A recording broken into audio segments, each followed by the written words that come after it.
This story is titled, Cat Cameras Expose My Wife's Affair. Now she's left with nothing, not even our cats, and she is begging for forgiveness. Hey everyone, before we jump into today's video, I need your help. We've noticed the channel is losing some traction, and subscribing is one of the best ways you can support us. It's quick, free, and it helps us keep bringing you awesome content. Your support means the world. Let's keep this channel growing together. Thanks so much. Now let's start the video.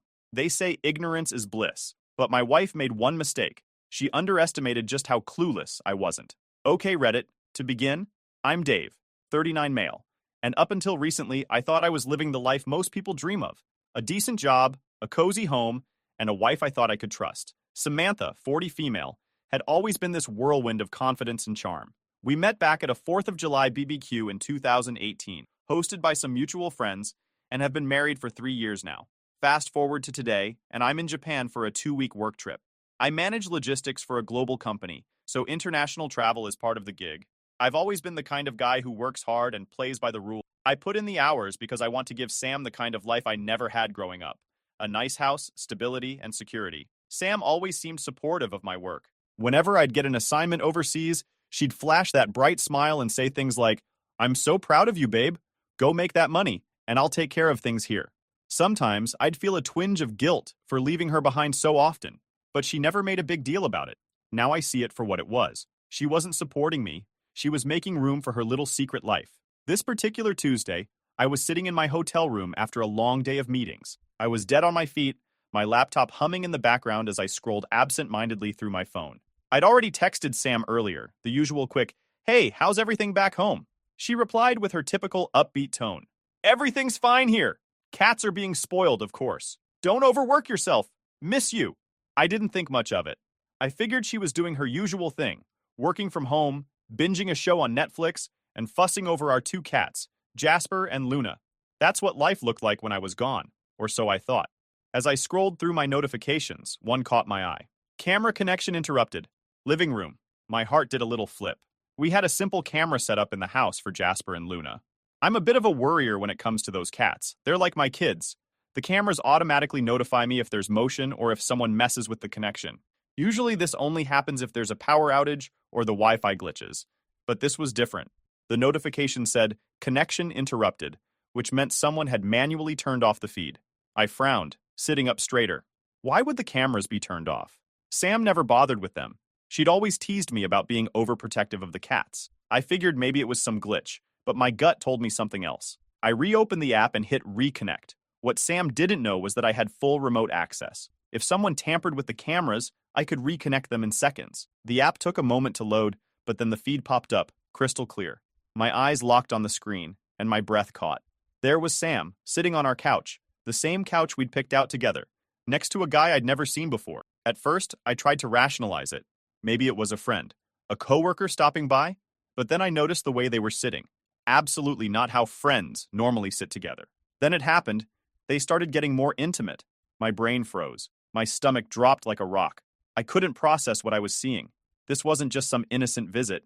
This was cheating. Full-on, deliberate cheating. I sat there in stunned silence, watching it unfold in real time. Sam pulled back slightly and smirked at him. That's when I heard her voice, clear as day through the app's audio. "Don't worry, I turned the cameras off earlier. He's in Japan for another week, and he never checks these things anyway." The guy chuckled. "You're sure?" She grinned. "Trust me. He's clueless. Clueless." That single word snapped me out of my fog. My blood went cold, and my heart pounded so hard I could hear it. Sam thought I was clueless. She thought she was clever, turning off the cameras and hiding her tracks. What she didn't realize was that I'd turned them right back on. But I didn't let the rage take over. Sure, I wanted to smash my phone, call her, and scream every profanity I knew, but that wasn't going to help me. I didn't yell. I didn't cry. I didn't call her in a fit of rage. I sat back, hit record on the feed, and saved the entire video. My golden opportunity to ruin her life the right way. It was surreal. Watching my wife, the woman I'd trusted, the one I thought was holding down the fort, making out with some stranger on my couch. She had planned this. She had waited for me to leave, pretended to support my work, and then turned my absence into her opportunity. The betrayal stinged, but I pushed it down. There was no room for emotion. Not yet. I wasn't going to play this emotionally. I was going to play it smart.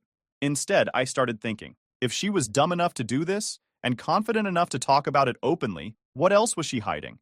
How long had this been going on? Who was this guy? I sat in my hotel room staring at the recorded video, my fingers trembling slightly as I replayed it one more time. Sam curled up with some guy I didn't recognize, laughing like they were the only two people in the world. His arm around her, their kiss. Every second of it felt like a hammer hitting me in the chest. The next morning, I woke up to the usual cheery text from her. "Morning, babe. Hope you're not working too hard. Miss you tons." It was almost laughable. The same woman who just made out with another man on my couch now wanted me to believe she was at home missing me. I stared at the message for a minute, debating whether to say something sarcastic like, "Miss me, huh? What about your little guest last night?" But I stopped myself. Instead, I kept it short and sweet. "Morning.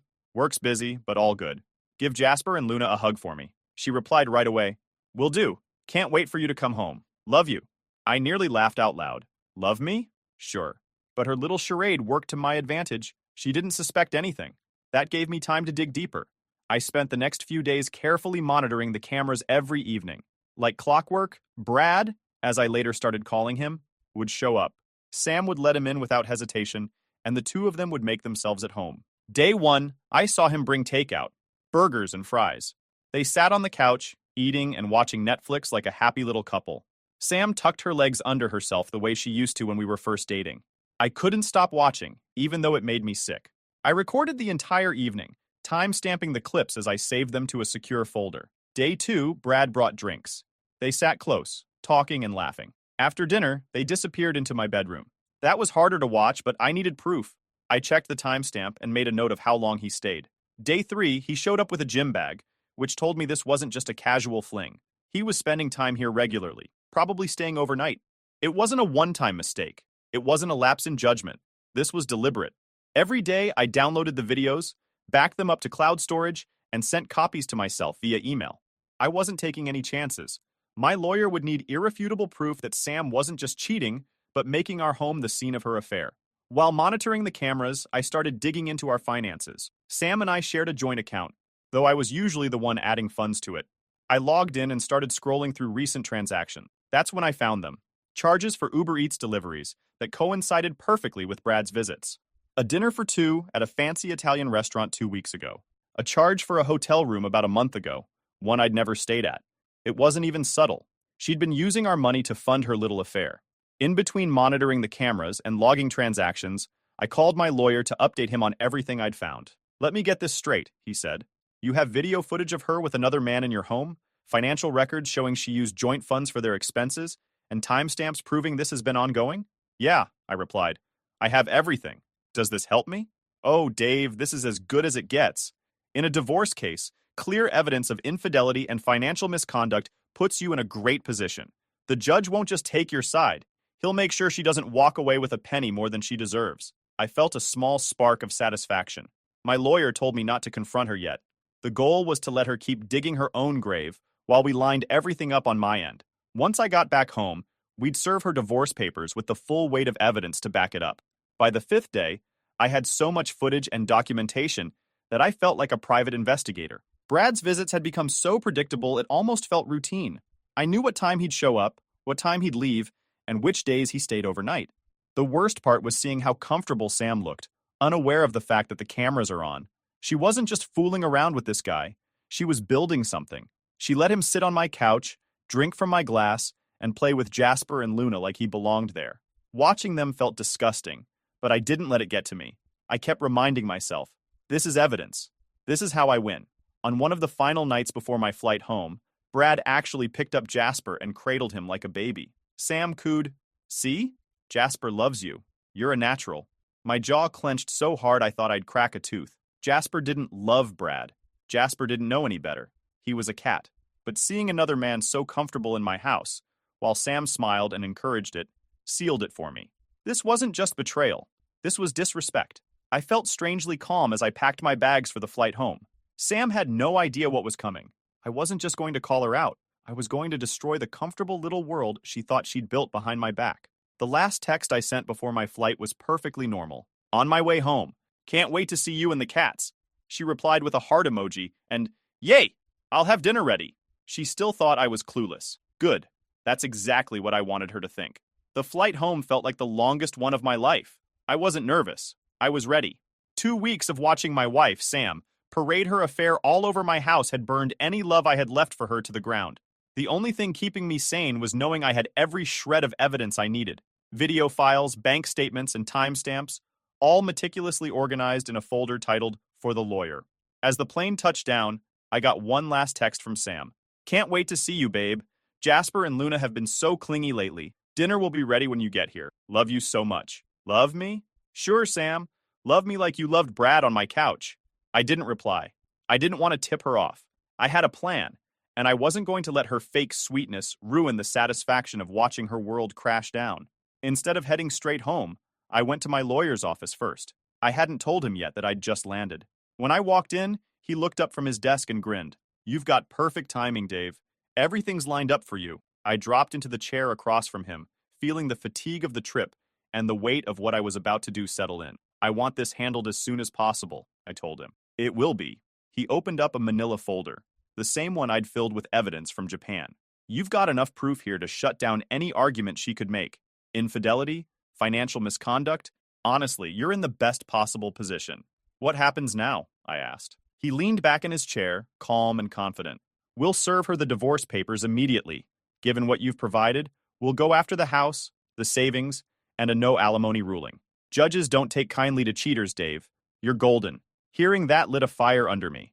I'd spent 2 weeks holding back every bit of anger I had, playing it cool while I recorded her betrayal.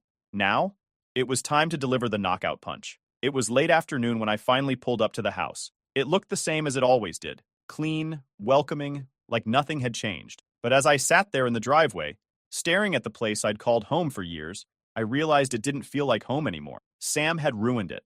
I grabbed my bags, walked up to the front door, and let myself in. The smell of pasta hit me immediately. Sam always made pasta when I came home. It was her go-to welcome back meal. I heard her humming in the kitchen like the perfect wife who'd spent the last 2 weeks waiting for me. "Babe, is that you?" Sam called from the kitchen. I took a deep breath. This was it. "Yeah, it's me." She came around the corner, wiping her hands on a towel, that fake bright smile plastered across her face. "You're back early. Why didn't you tell me?" I looked at her for a moment, really looked at her. She was wearing her favorite lounge clothes, like she'd spent the day casually waiting for me. Her hair was pulled back in a loose bun, and for a second, I wondered how someone who looked so normal could do something so low. "I wanted to surprise you," I said. My voice was steady. Her smile faltered just a bit, like she wasn't sure what to make of my tone. "That's sweet. Dinner's almost ready. You must be starving." I ignored her. "How's Brad doing?" She froze. Just for a second, but I saw it. Her smile dropped completely, her face going pale as she stumbled over her words. "What? Who? Brad?" I said again, louder this time. "You know, the guy you've been kissing on my couch while I was in Japan?" Her eyes widened, and she opened her mouth like she was about to deny it. That's when I pulled my phone out of my pocket. I hit play on the first video with her voice crystal clear. The audio filled the room. Her face was priceless. She looked like she'd been smacked in the face with a frying pan. "Where did you... What is this?" she stammered. "I turned the cameras back on, Sam. You thought you were clever, huh? Turning them off, thinking I'd never notice. Well, I did. And I've been watching the whole thing. Every single kiss. Every time he walked through that door." She started crying. Crocodile tears. "Dave, please, I can explain." "Explain what? That you've been screwing some guy in my house while I was working my ass off to give you this life? That you tried to turn off the cameras to cover your tracks? You thought I was stupid, Sam." "It was a mistake," she sobbed. "It didn't mean anything. I was lonely. You're always gone and I cut her off. "Don't even try to blame this on me. I didn't cheat." "You did." She dropped to her knees, hands over her face, still sobbing. I watched her for a minute, feeling absolutely nothing. The woman in front of me wasn't the person I thought I married. She wasn't someone I could ever trust again. "I want you out," I said flatly. "Pack your things and leave." She looked up at me, mascara running down her face. "Dave, no, please don't do this. We can fix this. I love you." I almost laughed. "You love me? You sure didn't look like it when Brad was sleeping in my bed." I turned and grabbed my bags, heading for the stairs. "I'll give you until tomorrow. Don't be here when I get back." As I walked away, I heard her whisper, "Oh my God. Oh my God." That night, I stayed at a friend's place. I didn't want to be under the same roof as her for another second. My lawyer already had the paperwork ready, and by the next morning, Sam was served. I didn't wait to see her reaction. I didn't care. I was done. For the first time in weeks, I felt free. By the next morning, the wheels were already in motion. I didn't bother texting or calling Sam after I left. I stayed at my friend Matt's place for the night. Matt didn't press for details. He let me sit on his couch in silence and said, "Whatever it is, man, you're welcome here." I appreciated that because the last thing I needed was someone trying to convince me to talk it out with Sam. That ship had sailed, hit an iceberg, and sunk to the bottom of the ocean. At 8 a.m. sharp, I got a call from my lawyer, Phil. Phil is a shark in the courtroom. He's the kind of lawyer who doesn't just win cases, he obliterates his opponents. "You ready to drop the hammer?" he asked, his voice calm but with that unmistakable edge of excitement. "I've been ready since I saw the first video," I replied. "Good," Phil said. "We're serving her the papers today. I've filed for divorce under grounds of adultery, backed up by the evidence you gave me, videos, timestamps, and the financial records. She's got no room to maneuver here." "Are the videos going to hold up?" I asked. This was something that had been nagging at me. I kept replaying Sam's voice in my head from the first video. I turned the cameras off. I knew her, and I knew she'd try to spin this. Maybe claim I violated her privacy. Phil chuckled. "Dave, you installed those cameras legally. They were in shared spaces, the living room, the kitchen. She knew the cameras existed because she tried to turn them off, and that proves intent to hide what she was doing. Plus, it's your house. You have every right to monitor it. The videos are valid evidence, and no judge is going to ignore clear footage of her cheating. Trust me." I let out a breath I didn't know I was holding. For the first time in weeks, I felt like I was back in control. Phil sent the divorce papers over to the process server, who was going to deliver them to Sam that morning. I couldn't stop picturing the look on her face when she got the papers. Knowing Sam, she'd probably crumble into tears, call me 50 times, and then play the victim to anyone who'd listen. I didn't care. While Phil was handling the legal side, I spent the morning getting all my ducks in a row. I went through our joint accounts one last time and transferred my portion of the savings into a separate account in my name. I wasn't about to let her drain it out of spite. Next, I called the bank to confirm the mortgage was still under my name. Sam never bothered to contribute much financially to the house. Her income mostly went to her fun money spending, which, let's be honest, now included dinner dates with Brad. My lawyer assured me this would work in my favor when it came to the settlement. I'd paid for the house, and I had proof. By noon, I got the confirmation text from Phil. "She's been served." I sat back in my chair, staring at the words. This was it. No turning back now. My phone started ringing an hour later. It was Sam. I ignored it. She called again, and again. Eventually, she switched to texting. "What is this, Dave? Divorce papers? Are you serious? Call me. We can talk about this. Please. I messed up, okay? But we can fix this. I love you. Don't throw us away." The irony wasn't lost on me. I was throwing us away? Really? I didn't reply. I didn't need to. Now she wanted to backpedal because the consequences were real. Too bad. By the time I showed up at the house that evening, Sam was waiting for me. She was sitting on the front steps, her face streaked with mascara, clutching a tissue in one hand like it was going to save her. "Dave," she said when I got out of the car. Her voice was shaky, desperate. "Please talk to me." I didn't respond. I walked past her, unlocked the front door, and stepped inside. She followed me, still sobbing. "Dave, don't do this," she pleaded. "I made a mistake. I was lonely, okay? I wasn't thinking. It didn't mean anything." I turned to face her, feeling nothing but cold indifference. "It didn't mean anything? That's not a mistake, Sam. That's a choice." She opened her mouth to argue, but I held up my hand. "I've already spoken to Phil. You're getting nothing. I've got the videos, the timestamps, the proof of you using our joint account to pay for your little dates. You're lucky I'm not pressing charges for fraud." Her face crumpled, and she fell silent. "This house? It's mine. You're leaving. The judge will see to that." "Where am I supposed to go?" she whispered. I shrugged. "That's not my problem. Maybe Brad can give you a place to stay." Her sobs turned into full-on wailing, but I didn't care. The divorce process itself moved quickly. With the evidence I had, there wasn't much for Sam to fight against. Phil handled it like the pro he is, and when we went to court, he tore through her case like tissue paper. The ruling was everything I'd hoped for. I kept the house. It was in my name, and I had proof I paid for it. I got the savings. Sam's financial misconduct with the joint account worked against her. She got nothing. No alimony, no assets, no sympathy. The judge didn't mince words when addressing her. He made it clear that her actions were deliberate, and there were consequences for them. Sam sat there in court, her head bowed, tears streaming down her face as the ruling was read. For a second, I thought I might feel bad for her. But then I remembered the videos. I remembered her smile when she said, "Trust me. He's clueless." Clueless, huh? Not anymore. I wasn't bitter. Not anymore. Sure, the whole situation had burned a hole through me at first, but the further I got from it, the clearer everything became. Sam wasn't some tragic mistake I made. She was a calculated choice on her end, one she didn't think would catch up to her. But here we were. She'd lost everything because she thought I was too stupid to notice. And now, I am finally free. Update. It's been a month since my divorce was finalized. I thought the chapter was closed, but Sam decided to make one last cameo in my life. Last Thursday, when I was coming home from work, soaked from running through the parking lot because I forgot my umbrella. As I pulled into the driveway, I saw her. She was sitting on the steps outside the front door, her knees tucked up to her chest, staring out at nothing. Her hair was plastered to her face from the rain, and she looked terrible. Like she hadn't slept in weeks. Like the confident, put-together Sam I'd married had been replaced by someone I didn't recognize. For a second, I debated turning the car around and leaving. Let her sit there in the rain. But curiosity got me, so I parked, grabbed my bag, and walked up to her. She didn't notice me until I was almost at the door. "Dave," she whispered, like saying my name hurt. I didn't say anything at first. I just stood there, staring at her. She looked smaller somehow, sitting there soaked to the bone, her eyes swollen and red. I should have felt something. Anger, pity, anything. But I didn't. "What are you doing here, Sam?" I finally asked. My voice was calm, flat. She looked up at me with those big tear-filled eyes, the same ones she used to look at me with when she wanted something. I didn't know where else to go.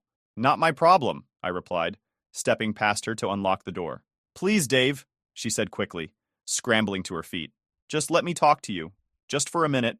I turned to face her, already tired of this conversation. "Why? What could you possibly have to say that I'd care about?" She flinched like I'd slapped her. "I'm sorry," she whispered. "I messed up. I know I messed up, and I've spent every day since wishing I could take it back." I stared at her, waiting for her to continue. I wasn't about to make this easy for her. "I was stupid," she said, her voice trembling. "I thought I could get away with it. I thought you'd never find out, and I don't even know why I did it. I was lonely. She trailed off, realizing how weak the excuse sounded. I didn't say anything. "You don't understand how much I regret it," continued, tears streaming down her face. "I've lost everything. The house, the money, you. I screwed up the best thing in my life, and I can't fix it. I don't even know how to live with myself anymore." I looked at her and said, "You thought you could lie to me, cheat on me, and walk away like it was nothing. You chose this, Sam. You don't get to play the victim now." Her shoulders shook as she sobbed harder. "I know. I deserve this. But I loved you, Dave. I still love you. I miss you so much." "No, Sam," I said coldly. "You don't get to stand here and rewrite what happened. You destroyed us. You did this, and now you have to live with the consequences." Then she whispered, "Can't we try again? Can't we start over? I'll do anything. Therapy, counseling, whatever you want. I just want you back." I stared at her, stunned that she even had the audacity to suggest it. "You want me back? After what you did? You don't deserve me, Sam. You deserve exactly what you've got now. Nothing." Her eyes widened, and she looked like she might collapse right there on the steps. I didn't care. She wasn't my responsibility anymore. "I want you to leave," I said, my voice sharp. "Don't come back here. Don't text me. Don't call me. Don't try to fix this. We're done. You made sure of that." "Please," she croaked one last time, but I was already unlocking the door. I stepped inside, turning to face her one final time. "Goodbye, Sam." Then I shut the door in her face. Sam thought I'd fall apart without her. She thought I'd take her back when she begged, that I'd crumble at the sight of her tears. But she was wrong. I didn't need her. She made her bed, and now she had to lie in it. Alone. Final update. I didn't think I'd have any more to say about Sam, but life has a funny way of tying up loose ends. After she showed up begging for help the last time, I thought she was out of my life for good. Turns out, I wasn't the only one she tried to manipulate. Word gets around. About a week ago, I got a text from an unknown number. It was Brad. Yes, that Brad. "Hey man, I know you probably hate me, but you should know Sam's been telling people some messed up stuff about you. Thought you'd want to hear it straight from me?" I just stared at the text. I wasn't sure whether to laugh, delete it, or call the guy an idiot. But eventually I replied, "What are you talking about?" Turns out, Sam had been running around bad-mouthing me to anyone who'd listen. Friends, mutuals, and even Brad. She spun some pathetic story about how I was controlling, how I abandoned her emotionally, and how she was forced to cheat because I was such a cold, distant husband. Brad, of course, fell for it at first, until Sam moved in with him after I kicked her out. Yep, she brought her baggage straight to his doorstep, thinking she'd found her next meal ticket. Spoiler, It didn't take long for Brad to figure out the truth. She's nuts, man, Brad wrote.